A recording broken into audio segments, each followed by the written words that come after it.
This government meeting is brought to you by Eastworks and our local cable subscribers.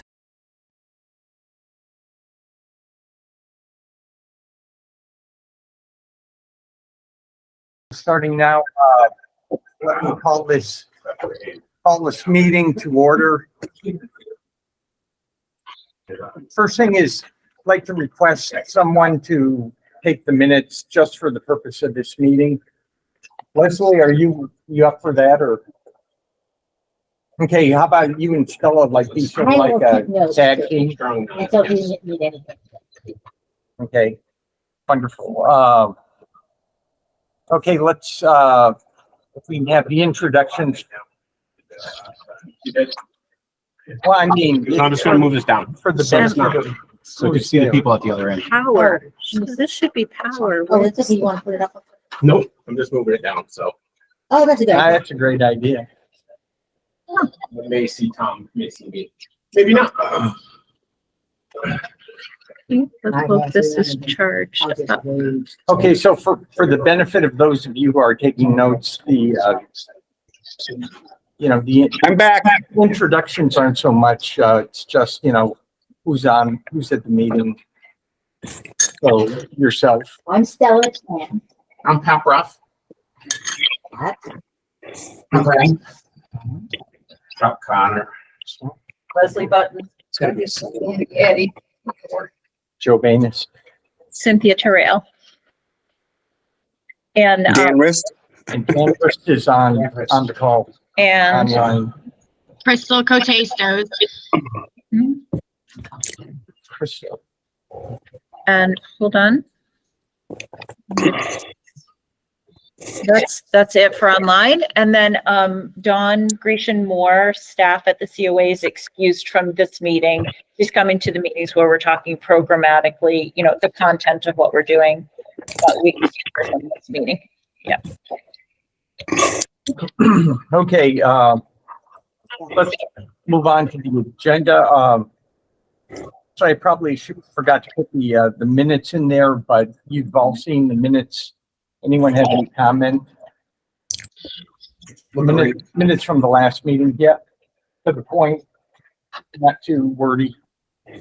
So, okay, Chair will entertain a motion to accept the minutes from the previous meeting.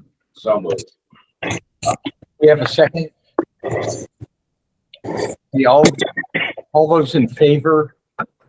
Aye. Aye. I'm saying because I wasn't here. Aye. Watched a good portion of it online. Oh, you did get on. Okay, cool. All right, very good. That takes care of that. Let's move on to number 4, administrative housekeeping. I guess since this is part of our, our second meeting, Tom, you've been involved in groups like this before. What kind of workload do you anticipate for this committee? In other words, can I just like tune in and tune out, or show up once in a while, or? Well, so from a little bit of historical perspective, I can use, as kind of involved too, I can use the school committee as an example. But this was the precursor to this committee is the precursor to the official, if you will, building committee. What I can tell you is when the school building committee received their charge, there was already a site selected. There was already an architect selected, already an owner's project manager selected. And I believe there was an initial design selected. That was the point that and there was the visioning process on Bob, professional facilitator. Those 5 things were done prior to it being handed off to the building committee. So that, I believe, is the charge of this group to get where we are today to that point, to hand it off to the committee. Joe, you and I have had a couple of electronic conversations about programming and stuff like that. We didn't see that that really came out of the visioning process. Okay. So when we talk about no restrictions on money or regulatory issues or what have you, what would you like to see in a senior center? That was not the obligation of the building committee to try to figure that out. That came out of the visioning process. Right. And threw up everything that would stick. I'd like to see a full-blown meal service cafeteria / kitchen. I'd like to see a swimming pool. I'd like to see a Hot tub. Yeah. hot tub. I'd like to see a pickleball court. All that stuff stuck on the wall. At the very front end. Front end, this visioning process Yeah. that we talked about having in spring. It wasn't left up to this small group to try to come up with a program. Then the experts, now, the experts would be the director, staff, and the COA board. The experts were those charged with beginning to put that back in a box a little bit. So for example, a swimming pool isn't reasonable. We're not going to, we're not going to be able to, staff that appropriately. Right. Or a kitchen isn't reasonable. We won't be able to staff that program reasonably, even in our current scenario. So the COA board, director, and staff begin to put a circle around this programming, if you will, to bring it a little bit back to reality. And that's done by the time it's handed off to an architect, whatever. And so when that group comes back and says, here's what we want, now they're going to go out and cost it and say, okay, it's going to be $30 million. And you say, okay, we got to slash $10 million somewhere. Now you begin to get back into the box, so to speak. With trade-offs. But those 5 things that I outlined that I can't remember. Site selection, architect selection, OPM selection, initial design selected, and facility or visioning. Those 5 things would be the charge of this committee. Okay.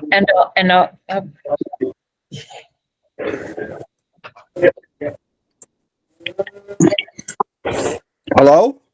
And also that we would be constructing the RFP that, according to the mayor, that we would hand off to the building committee as our suggested RFP for selecting the sort of project management and development next phase contractor. Can I ask a question? Say, oh, I'm sorry. Wait one. You're Did next. you say the architect was already chosen in order to get the initial design before the building committee? The architect, No. I thought you said the architect was already. not from the next group. When we got it to this full, when this gets to the full committee, we should have already chosen an architect. That's what I'm saying. Yes. So it sounds like the building committee, really was once ground was broken and construction started, was really the building committee to oversee everything. It hadn't got to that point yet. Ground wasn't broken, but you were at a point where the full building committee could shepherd the project, start looking at, tweaks, things that happen along. The committee had decisions about cost changes. We want to change this. That building committee looked at keeping you within budget, on time, on budget. But by the time we received it, how that major was done. Well, I mean, Brad was at our first meeting. And Tim. Okay, guys, Dan, you're up. My question is, do we have the authority at this committee level to actually hire an architect to actually look at purchasing land? I am asking that because there are bidding processes, and I don't know what happened with the schools, but this is a different animal. So I would make sure we have that authority before we start interviewing architects. I don't know. I'm just asking. I don't.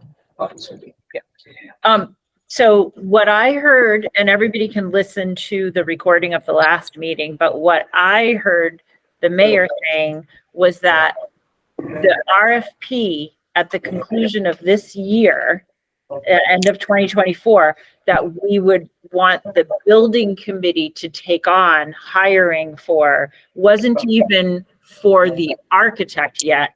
It was for the development of the project, the site selection, so it would be a little different than the schools. The building committee would not be in as advanced a phase when it is appointed in January 2025 as the schools building committee was. It's a different animal. We're way back in the we're doing the visioning and some of the beginning pieces.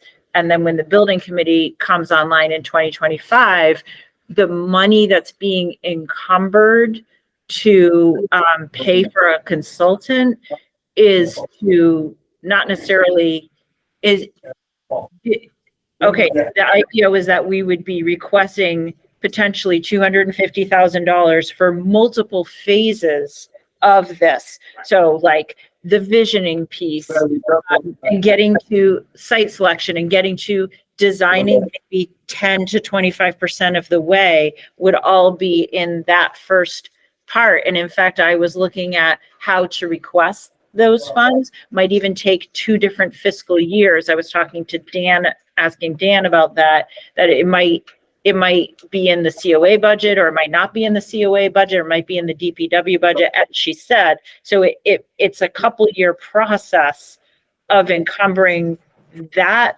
money. So,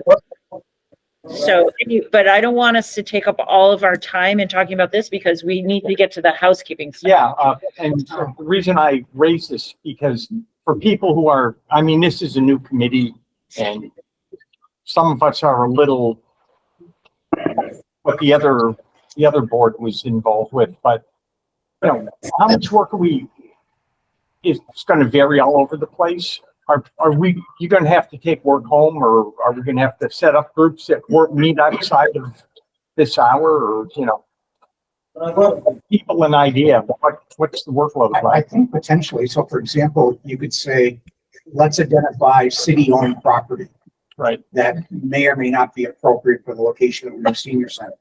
Some 3 people might be tasked with going to do that research, find out where the property is, and come back with a list of locations to this committee.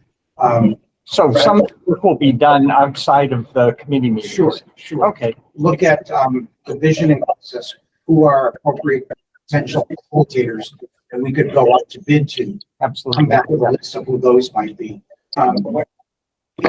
I might respond to one thing Cindy said. When you mentioned about design, though, when I hear the word design, that to me is architect. Not, we can't really design. Right. So that's after an architect has been selected. Right. We might come up with a list of suggested architects based on our research from other senior builds. Yeah, a list of rooms that should be part of it, not how they all fit together, but just Exactly. Right. Yeah, Cindy. But what I'm saying is that this committee needs to think with the city staff about, so what are we encumbering money for? And one of those is for the future work, because this process is this calendar year, so it crosses 2 fiscal years. And so we might, before the conclusion of our work, be needing to advocate for the monies to do the work of the building committee, because they'll be starting halfway through the fiscal year. That's all I meant. Just to go back to this question, Dan, we do not have the authority to go out to bid. I believe we have the authority to come up with a list of bidders that we might recommend, whether it's for the visioning process, whether protect, and you might just research, come up with a suggested list of bidders for the committee to work with. Okay. If I could just follow up, that's what I'm saying. We come up with suggestions from where it's going to be, maybe a list of architects we know can do this work, and all kinds of programming suggestions. And then the board and the building committee makes those final decisions. Correct. Now, I think it's important, Cynthia, that you ask the mayor if that makes sense. If she did indeed want us to do more work than that, I'd like to know for the next meeting. No. She did. She didn't. She laid it You're out. certain. Okay, good. Thank you.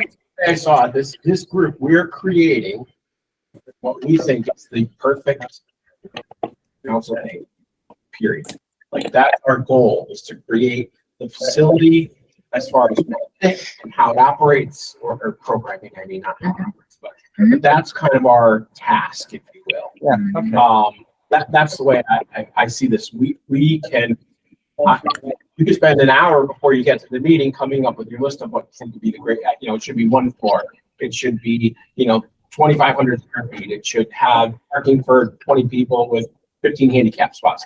It could, we're tasked with creating what we think would be the greatest council on aging building ever created. And then With unconstrained funding assumption. unconstrained, correct. Okay. And then that goes forward onto the next phase. I feel like it's our phase. And again, along the same lines as Tom is our space. Like, where do we think would be the greatest space? And just because you think the greatest space is over here, and I think the greatest space is over there, we can present those spaces to the next group. Pat said that he thinks it should be over by the Southampton line, so they can whatever the case may be. Expand or whatever. Chuck thinks it should be near the Northampton line because there's more parking and there's less traffic over there and easier to get in and out of. We present all of those findings to the next group to shepherd it along. So there may be more than one optimal solution. Yeah. Correct. Yeah. Cindy. Yeah, and then I would say the difference between this committee and the board while this is happening is that the board members on this group go back to the board and they say, here's what's being discussed. And they might say, oh my God, they're planning on building this many square foot of a senior center. It would be located possibly in this part of town. You know what? Let's talk operations. Right. Long term, we're going to need this many staff to operate this thing. Do we really want to build a place that has like a kitchen and a dining room because it's going to mean this for the city? And so the operations impact of expanding the senior center or even just moving the senior center or whatever it is, or relocating it to a different section of town, then the board can grapple with the operations aspects of that along the way. Because I think by the time we get to the building committee, the public's going to want to know, well, what's the carrying cost of having a big new senior center and actually getting people to use it?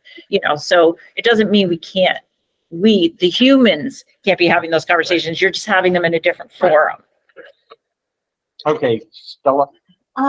Cynthia, you said, because I wasn't here, the mayor said the goal at the end of 2024, that's calendar year 2024 or fiscal year? Calendar. Calendar year. Is an RFP.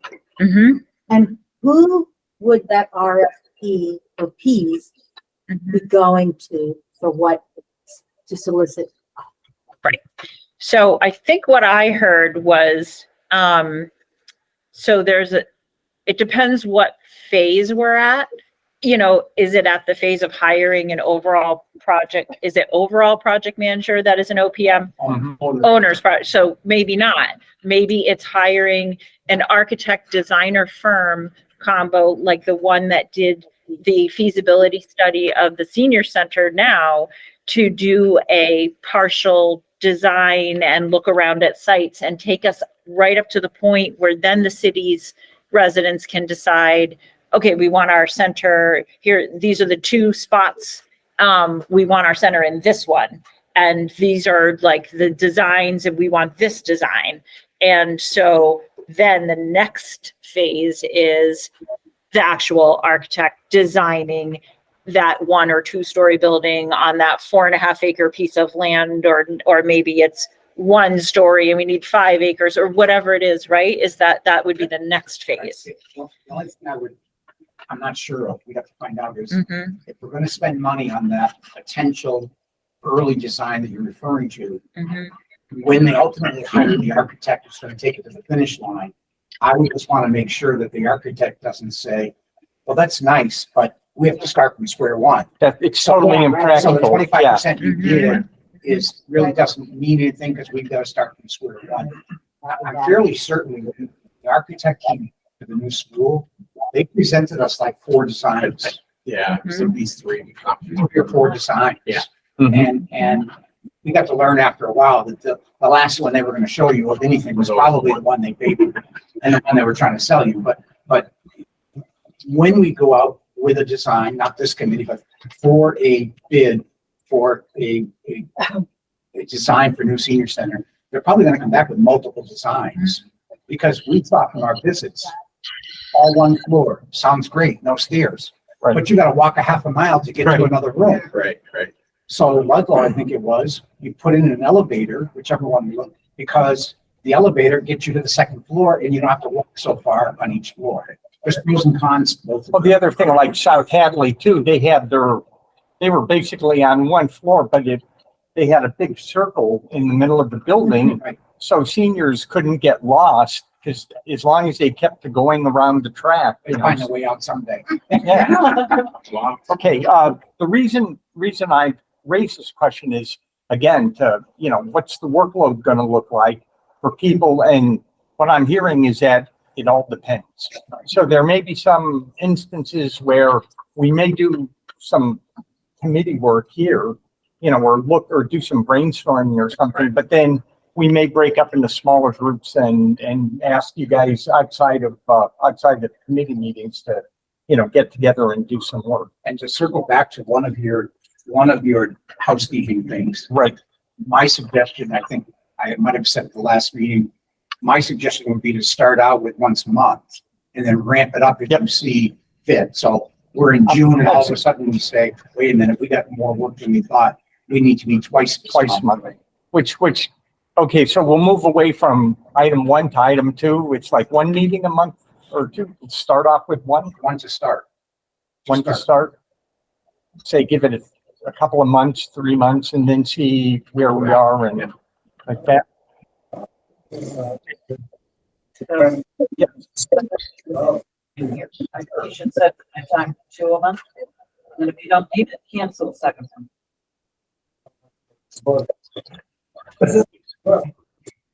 Things happen. Schedules full. Hearing. Somebody's got some background. I'll just use the words of Tom Brown. I don't like to have a meeting just to have a meeting. Or schedule a meeting just to schedule a meeting. I mean, I don't know what the availability of the space is. Like, I don't know if setting 2 meetings a It's month reserved. might be a lot. I know some of you are retired, so 2 meetings a month might be a little bit for some of us, maybe just me. But I'll get there and I don't mind doing it. Putting it out there. It's my gut reaction. Okay, Dan? 2 things. I think until we get the facilitator hired, 1 meeting a month is probably fine. And I don't like the idea of scheduling 2 meetings and then thinking you'll cancel it. There's too many people that do have other things to do. So if there's a meeting scheduled, you have to bump something else. I'd rather you schedule a meeting that you're sure you're going to have an agenda and we have work to do. But I think once the facilitator's hired, we may want more than 1 meeting so we can meet with that person. Okay, If I understand the last meeting, the facilitator is going to be hired in the spring. Wasn't that the thought? Well, the event would be in the spring, so the facilitator might have to be hired prior to that, so maybe March or April. Well, what I'm saying is the February and March meeting, maybe just 1 meeting. And then after that, if you think we need to get more work done, rather than have a long 3-hour meeting, we have 2 meetings. Correct. Cynthia, is this the time to bring up that I can't make the next February 13th meeting? I don't know if that set in stone. And I know Stella had something. So the meetings, the room is reserved for 2 meetings a month, just in case we need a meeting.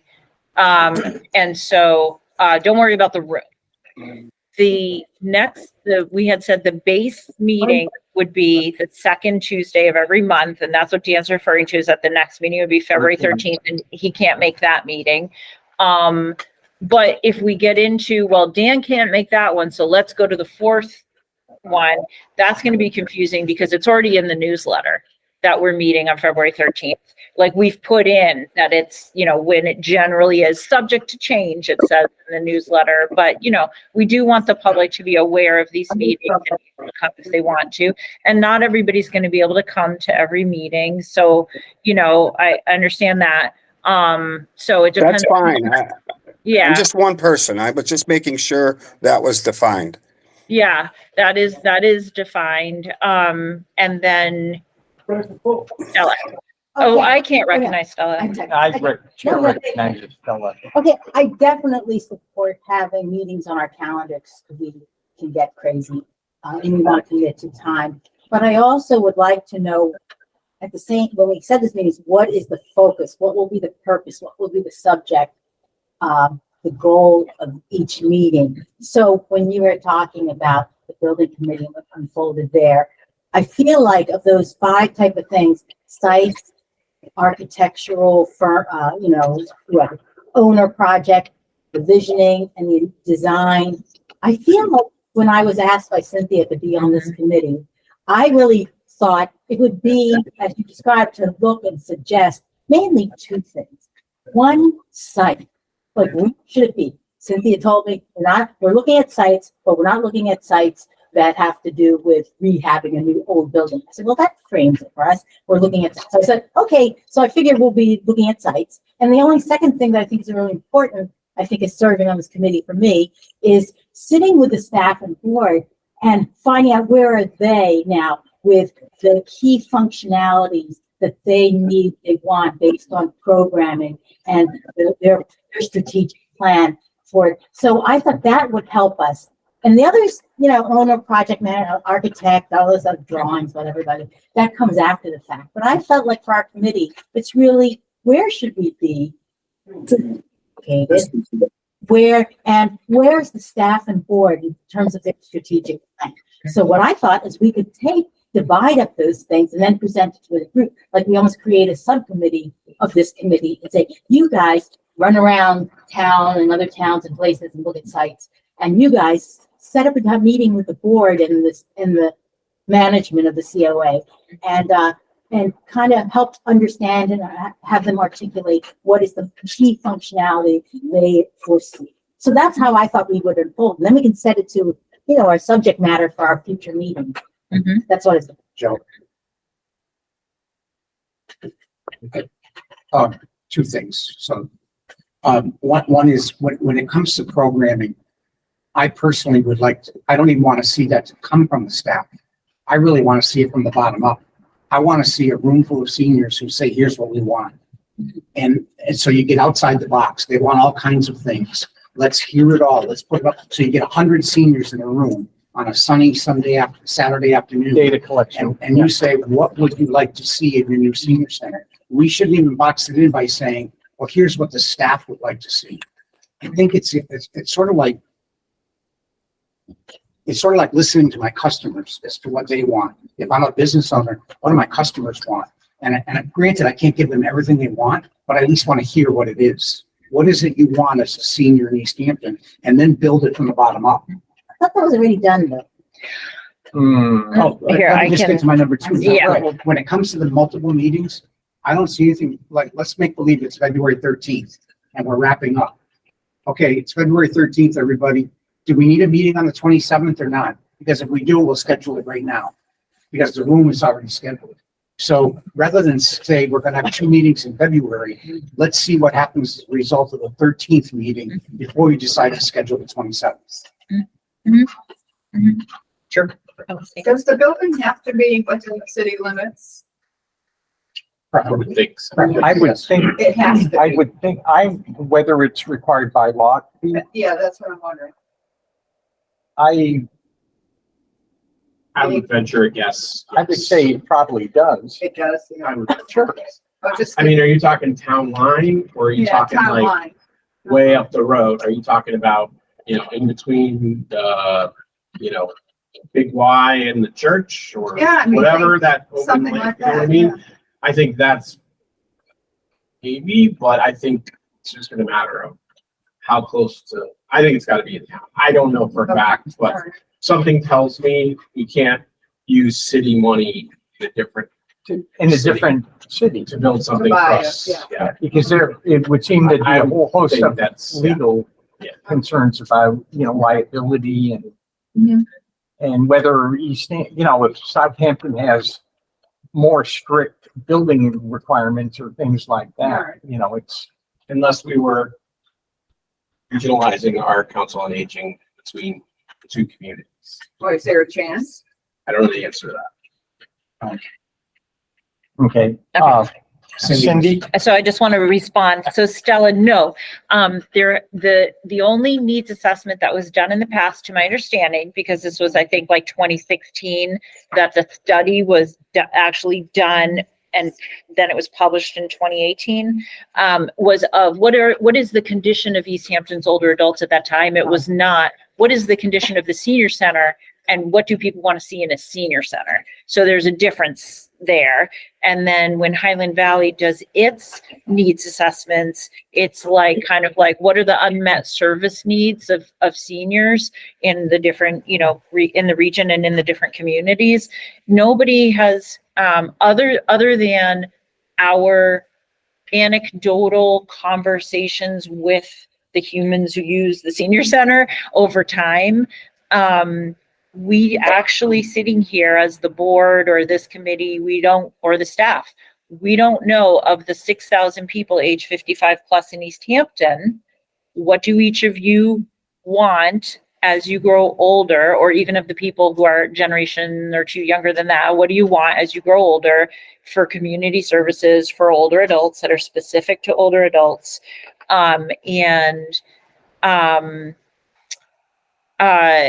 While you can't decide everything through what some have called dotmocracy, where you go around a room and people put the dots on their favorite things, and then you add up the dots, and then you see if you can come to a conclusion about democratically what you should build, you're always going to need expertise to guide you into what you should build. And then there's financially, what can you afford to build? We haven't done that piece, and hopefully it can be done more in a more fulfilling and engaging way than just a big room and a bunch of dots. Mm-hmm. So we could have the big room meeting, but we could also have smaller focus groups at the senior center with the staff and with the board, where these committee members, like you said, you could have multiple either committees or just task groups, doesn't even have to be formal, where the director's like, could a couple of you come over to the senior center? Let's have coffee with the participants and talk about your thoughts.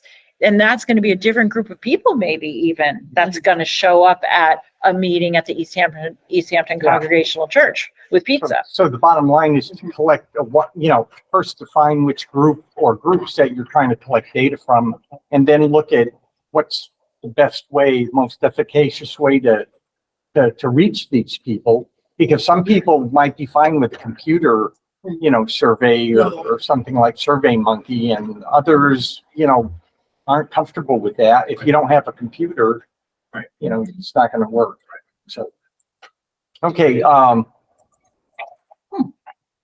So basically, if just to wrap up this one meeting or two for the next couple of months, we'll have one meeting per month with an option for number two. with an option for number two if circumstances appear to warrant. Okay. Number three, election of permanent officers. Somebody told me that we need a chair, a vice chair, and a secretary. Let me say, who's got a burning desire to be the chair of this group? Whoa. Sold. Joe was panicking. He didn't see the hands. I was gonna say. Could I respond? Yeah, sure. Okay. I'm torn. I'm actually torn because I have a lot of meat that I want to get into. Can I do that as the chair in terms of recognizing people to speak and so on? If we're adhering to Robert's Rules of Order, you get distracted. Right. But I think if we have a facilitator for a good chunk of this committee's work, that's helpful too, and would allow me as staff and director to participate, and still do the minor amount of like fussing you need to do. I think the benefit we could get from me doing it is, we need to move fast and get a lot of work done fast. I'm on staff, so I can, it's easier for me to do the work of putting the agenda together, with maybe say like the vice chair and the secretary, or however we want to do it here. At the COA board, it's the chair and the director who put the agenda together and take the pulse of the group every meeting as to what should be on that agenda. So the agenda development, actually running the meeting as Joe does, can be done in various ways. It can be recognizing people to speak, and well, I've seen it just work in different ways. This group can do what it wants. It can give those officers the roles it wants to give them. But I also think that I have the drive to move things along, and there are other people who have the drive to move things along. Like I think Dan, so I asked Dan before we came, would you be interested in being vice chair? Because I think it would be really helpful to have somebody with knowledge and drive who has a mission of being on the committee, but also could easily run the meeting and is experienced at running meetings. So, and he's more experienced than I am at running municipal meetings. So, and then we would need a secretary. And then I'm just concerned for COA board members that, I don't want to exhaust them with this committee if they're also officers on the COA board or potential officers, because, so anyway, that's all I have to say. Dan, chair recognizes Dan. I'm happy to do what the committee wants. Second thing is, I hate committees that have a lot of crosstalk. I think the chair of the committee should recognize a hand that's raised. And it allows for everybody to hear that person. But if you have an open meeting where somebody just interjects something, it's difficult.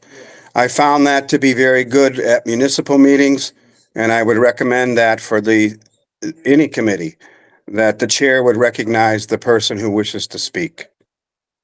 So I'm happy, if you want me to be vice chair, I'm happy to do whatever the committee needs. I was just chatting on the side. You couldn't hear me. I think that makes a lot of sense what Cindy's suggesting, because when Pat and I are reminiscing on the school building committee, before it got to the official full-blown committee, we believe the superintendent driving the bus, because that was the person who was in charge of the day-to-day, knew what needed to be done, and moved it along until it got handed off to a committee where the superintendent was a member and a layperson who ran the committee.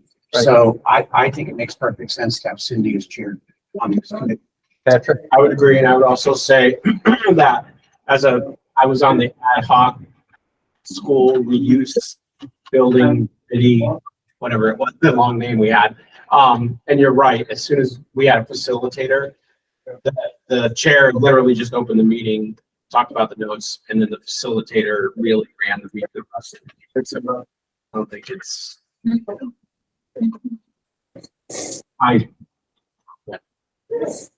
So are we at a decision then? Do we need to vote? I would suggest you come up with a full slate and we vote on that slate. So we need a secretary. Okay. Permanent secretary going forward. Not that I meant to look at last week, but permanent secretary going forward. And I just one comment prior to the meeting, talking to Stella, she indicated that it may make sense to have two people to sort of catch what's being said in case stuff gets missed. I've been on a couple of meetings where our committees where there were secretaries, if you will. As you said, you weren't I'm comfortable. not good on the formality, but I do remember a lot. Okay, Dan? I would like to also recommend that we stay hybrid for the pure purpose that, for instance, I can't make the next meeting, but if Cynthia records it, I can watch it. And also it allows people who may have a little bit of flu but want to attend the meeting to attend, rather than get everybody a disease. So I would certainly feel much more comfortable. I think hybrid is much more open for the public. And once it gets out there that we're discussing things, one of the topics on the agenda should be public speak. We need to get input, and I think hybrid is the way to go. So I'm hopeful the committee will continue to be hybrid, because one of the main reasons is if I can't make a meeting, I could watch the meeting that is recorded. That's just my thought. Okay, Cindy, if you were to be the chair, would you be comfortable setting up these things? Yes, I think I've now learned, almost all the way learned how to set this up, but we can always get the help of IT. And next time I'll stick with you and. Yeah, I mean, really, it was a little bit glitchy last time also. And then we also have, just so everybody knows, we're setting up a way to be hybrid at the senior center. So if we ever wanted to physically have a hybrid meeting at the senior center, we could do that too, so that we can physically be there, which then might engage more people. So we have options. So yes, as chair, I would support hybrid meetings. I would support recognizing people to speak and eliminating the crosstalk, because that also makes it more accessible for the people with hearing impairments. And I totally support having 2 secretaries. And that's done with what I have to say. Okay, Tom? I would make a motion, you can plug in last names here. I would make a motion that we elect Cindy as chair, Dan as vice chair, Leslie and Stella as co-secretaries. My motion. Thank you. Okay. All those in favor? Say aye. Aye. Aye. Aye. Opposed? Aye. No one's opposed? Okay. Congratulations. I have to apologize. I have to leave the meeting. I have urgent work to do. Once this project I'm on is done, I'll be able to make all the meetings. Thanks, Dan. Thank you. Okay. So thank you all. Okay, I guess the last thing that I'd like to touch on is, I would assume that most of you guys have seen this press release. There was it, where you guys have all seen this? What does that have to do with? What does it have to do with visioning for Easthampton Senior Center begins in 2024? Is that online too? It's from December. It's from the mayor sent it out. Oh, okay, then I do.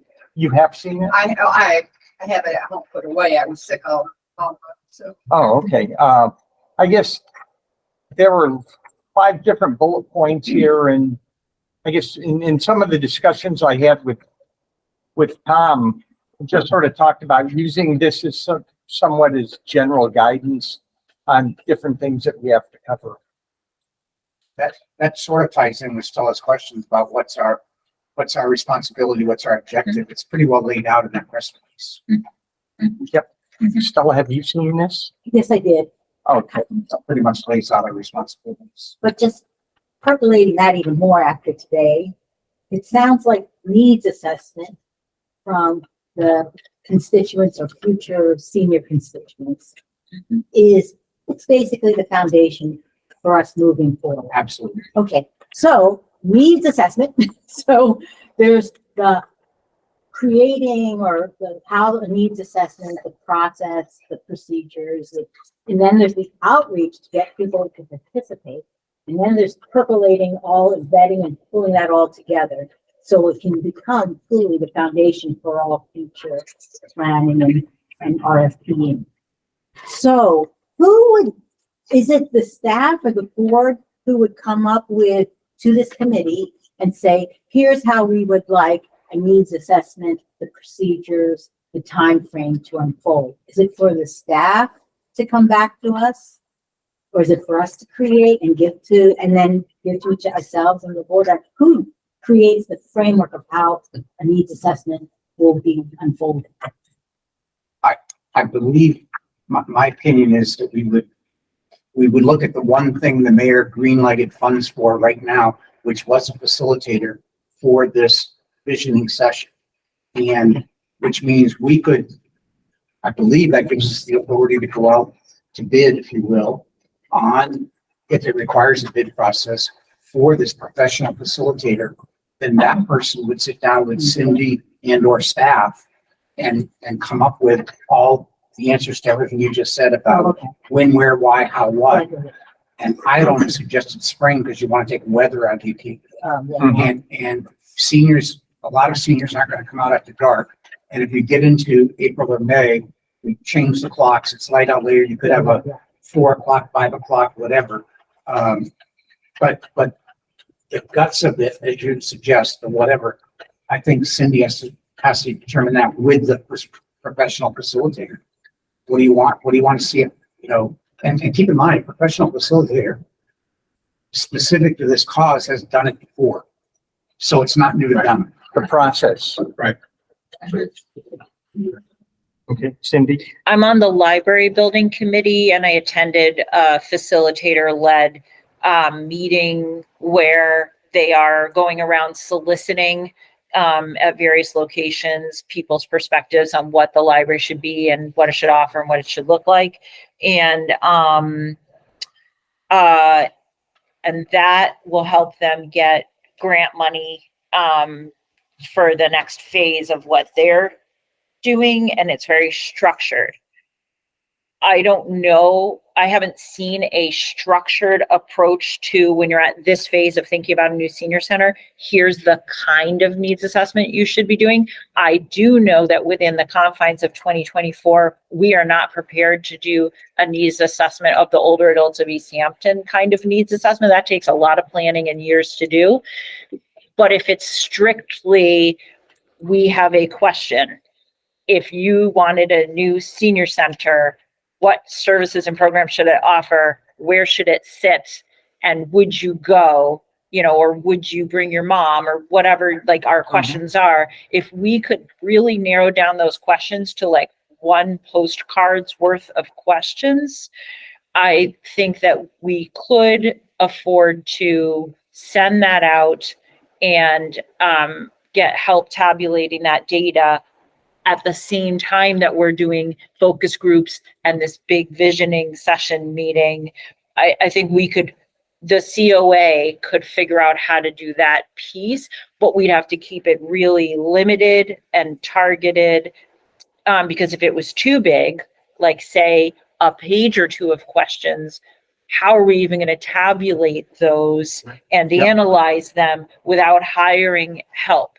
Now, Pioneer Valley Planning Commission has a survey that they do about various needs of older adults, and they may be including us on their docket as a community that's up next for them to fund and get the survey out. And so if the timing works right, maybe we could be doing that, and it's age and dementia friendly needs. If we were doing that at the same time, we might also glean information and have their support to get information we need that could help us with this planning. But there's no guarantee that that would happen in the right time frame. But it would be an affordable way for us to get at some of this info, very structured, surveys already developed, and it would get at a lot of what we need. Yeah. So as long as it was very targeted, I think this committee could oversee something like that. And I did already research, could we send out a brief questionnaire with the city census one year, but apparently we can't, because that's what many towns I've heard of do, is they piggyback onto the city census. So we would independently have to send that out. Okay. And I think at this point, you made a motion to accept the slate of. Oh, yeah, we didn't vote on that. Yeah, we haven't voted. Oh, we on did. it. Yeah, we did. We did? Okay. We did. We did. we All did. right. So we're good. And I guess the last comment I'm going to make is one that I came up with, although I can't claim ownership to it. I just heard it and it made a lot of sense. This whole process is not a sprint. In other words, we're not going to get it done in 3 months or something. It's going to be a marathon more than a sprint. So rather, may have to devote effort over a fairly long period of time, but that's the way it works. Okay, anyone have any? Yep. Yes. Just one other piece of business is we'll have to figure out if we're doing public speak, how long it is, how many minutes each person gets, and what the rules are for it. And this Council on Aging Board already adopted rules about that, and we could just use their rules if we wanted to, or make up new rules. And then we probably should have job descriptions for what these officers do and then what the regular members do. So we could see, I don't know that I could guarantee that I could get anything done by February personally on that. But if there's anybody else who would want to work on those pieces and bring them to the next meeting, that could be a nice little piece of homework. What are the pieces again? Developing our public speak procedure and Oh, the rules, because public that's speak totally up rules, to us as a committee, what we want to do. And then job descriptions of what the officers are and a job description of what does it mean to be a member? Like, do you need to, how many meetings can you miss? And, do we have any rules like that or not? It's not the same level of committee as like city council, school board, COA board. So we don't have to be as official as that. It's up to you. Couple thoughts. One, when Dan was talking about a chair recognizing who's going to speak and what have you. Unfortunately, sometimes we're at the mercy of our layout here. And I'm just looking at where Cindy and Joe are sitting. You can't see who's on the screen raising a hand. And you sometimes can't even see who's. So I don't know if there's a better layout. When Dan's thinking of city council, they're sitting at a table in front of a room with the TV right here. The president of the city council can see it all. So if someone in the audience or on a council raises their hand or someone on the screen raises, they can see it all. So I don't know if there's a better way to lay this out. And secondly, I require the chair to sit there. Right? There you go. That might work. Chair sits there, can see it all. The other thing on public speak, it's always important to remember that not only don't you have to, but it's suggested that you don't respond to comments made on public speak. They're simply comments to be brought forward. Yeah. Thank you very much for that comment. We move on because it's not an item that's on the agenda, and it might be an item that needs some research before we can even respond. Sure. I guess in terms of the public speak rules, I developed some rules that we used in the COA board, which I'll be happy to make those available. And if you guys want to change them in any way, but just to echo what you just said, the public speak is the public's opportunity to tell us or provide whatever information, but it should not be a dialogue between any members who are listening, and because at that point it devolves into something different. So you got a question? I got a comment more than a question, just along the lines of we are here to listen. I don't think, may sound weird, but I don't think we're as strict or as stringent as we need to be if we're on the Council on Aging board or anything like that. I think that I like your the rules you have for public speak. However, I think it should be tweaked for this because this may be the only time that someone's going to be able to come here and give their input. So I don't think we have to. I think we have to have some kind of order. Don't get me wrong. I don't want somebody coming in and just speaking for an hour. But as far as the time frame, but I don't think we have to be as strict on how we can engage with people. Yeah, I mean, it's up to. I think it's just a small. Up to whatever. The same thing with, even I think Dan, is used to, I got to raise my hand, whereas I've been on a bunch of these different committees, and generally everyone's polite. They see you want to talk.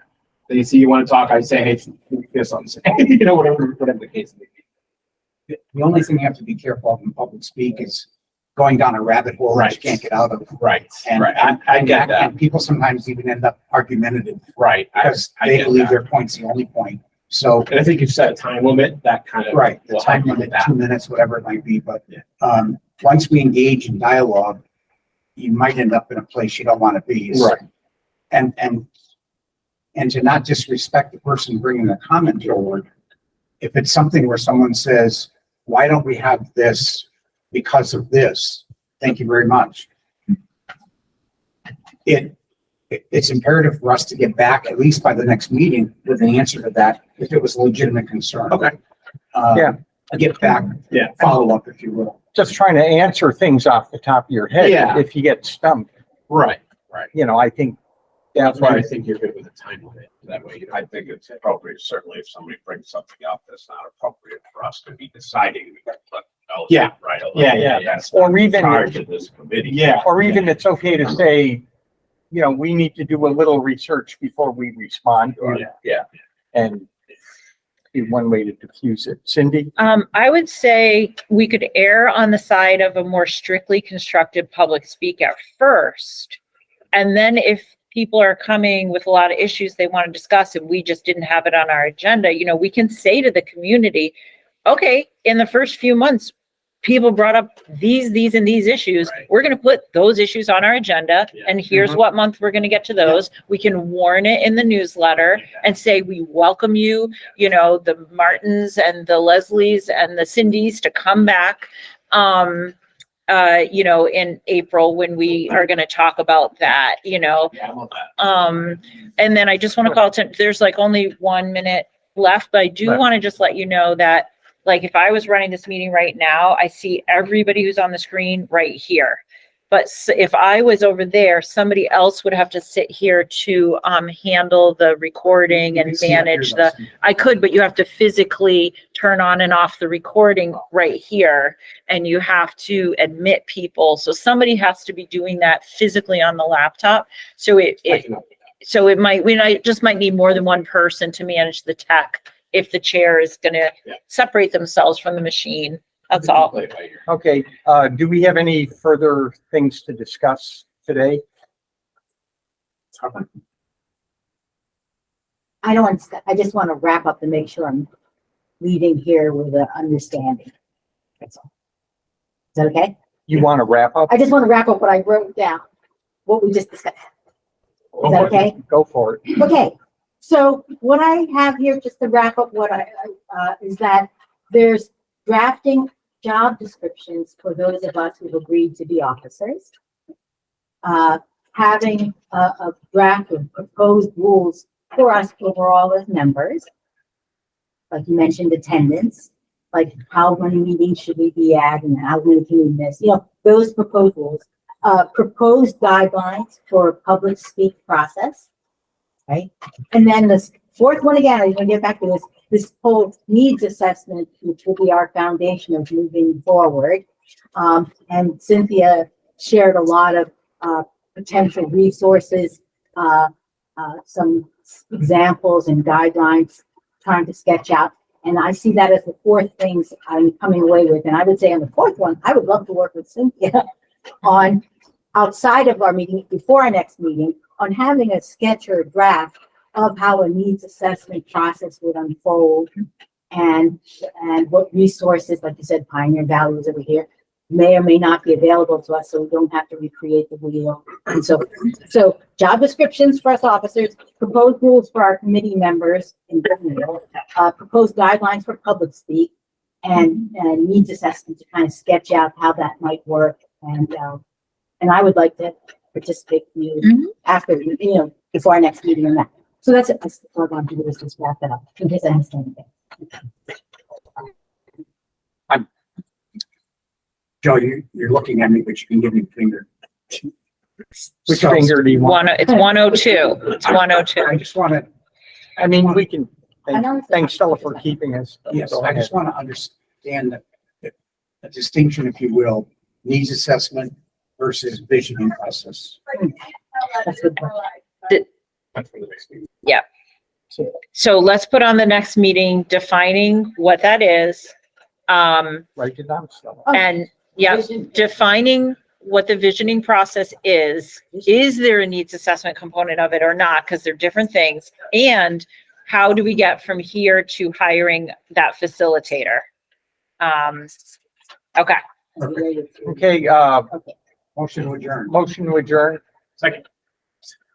Second. All right, all in favor? Aye. Aye. Thank you very much. Aye. This government meeting is brought to you by Eastworks and our local cable subscribers.